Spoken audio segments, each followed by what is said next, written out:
So for a long time, we have all wanted some portal weapons to be ported over to All Out Warfare, and obviously in the most recent update, we did finally get that in both the M16 and the M60E4. Today, I'm going to quickly go over the best loadouts that you guys can use for these weapons, as well as just some general tips and tricks. Now, I've combined them into the same video, essentially just because they don't have that many attachments. And being that they're portal weapons, they are just a tiny little bit more basic than most of the other weapons. Now, speaking of the others, I have already done videos like this for the AM40, the Advances, and the BF2042 automatic pistol. Obviously, I will be getting around to the genuine weapon breakdowns where I go through all of the stats and all that kind of thing. But for now, until I can get the stats for those videos, I am just doing these sort of less structured videos. So be sure to go and check out those other ones as well. But with that being said, let's get stuck into the best loadouts for these weapons. And we're going to be starting off with the M16.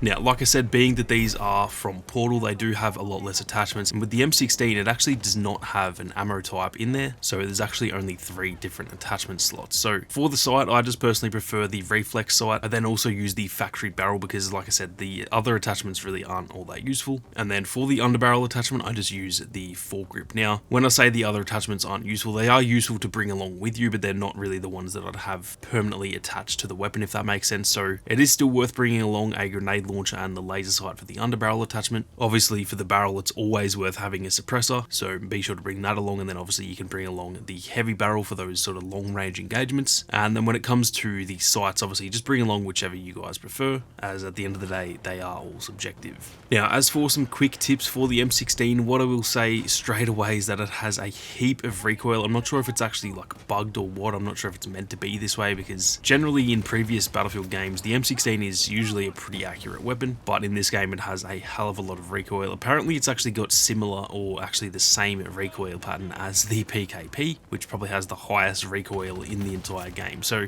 it's definitely worth just keeping that in mind, that it does have very inaccurate recoil, and it's definitely worth trying to feather the trigger. So that is something you definitely want to try and get into the habit with this weapon. Now, the weapon automatically starts off in the auto mode, and I will say that is definitely best at sort of close to mid range. It's really decent in terms of the damage, but like I said, that recoil can make it a little bit harder at range, but obviously up close recoil doesn't really have as much of an effect. So if you are playing with it in fully auto mode, then definitely try and stay to those sort of close to mid range engagements. But something else to keep in mind is that it does obviously have different fire modes, and it actually has the burst mode and the semi-automatic mode as well. So despite what I've said about having a heap of recoil when in fully auto mode, it actually has really solid accuracy in both of the other modes, especially the single fire mode. Obviously that's always going to be the most accurate, but the burst fire mode does feel a lot more accurate as well, obviously just because you are essentially tapping the trigger. It's really just the same concept as using it in fully auto mode and just tapping the trigger, so it is kind of the same thing, but putting it in that burst fire mode, it essentially forces you to do that, and you will definitely find it is a lot more accurate in that mode. So if you really want to use this weapon but you feel like it does have a bit too much recoil, definitely try out those alternate fire modes. Overall, I'll say the M16 is definitely not the best AR in the game. It's definitely not bad, but I would argue it is probably the worst of the 6 assault rifles in the game. That being said, it's definitely not bad at all. You can still do fairly well with it, but all of the other assault rifles in my opinion are a better option. So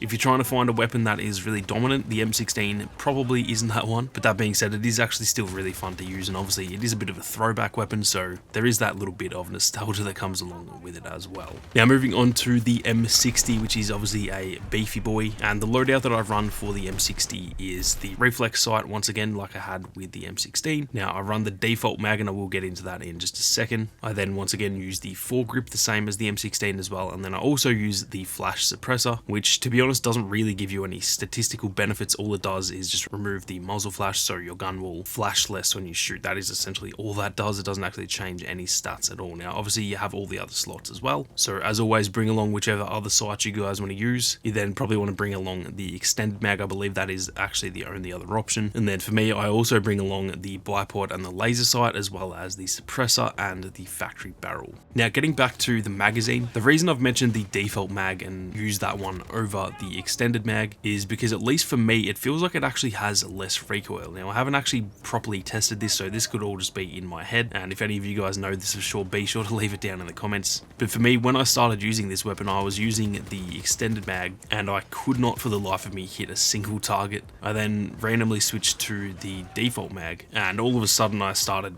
using this weapon and doing really well with it. So like I said, I don't know if that's just in my head. Obviously it may have just been down to the fact that when I started using the weapon I wasn't used to the recoil, and then randomly I changed the ammo type, but at the same time I maybe had just gotten used to the recoil, and then it's all in my head that that's what made me better at aiming. Statistically it shouldn't change, because most of the ammo types, unless they actually change the rate of fire or all those sorts of things, like for example high power rounds, they do change the accuracy, but generally extended mags only actually change the reload time. So I'm not too sure what's going on there. I may get around to eventually testing that, so be sure to keep your eyes peeled if you guys do want to see that, but that is at least the reason why I personally prefer the default magazine. Now the M60 obviously does have a lot of recoil as well, but it is probably a bit more manageable than the M16 in my opinion. The thing with the M60's recoil is it does feel a bit more random. It kind of just bounces around, which is obviously how it's been in previous games as well. It obviously has a lot of recoil, but it doesn't really have like a set recoil pattern like a lot of weapons do, where it's, you know, vertical and to the right. It kind of just bounces around wherever it wants to, it feels like.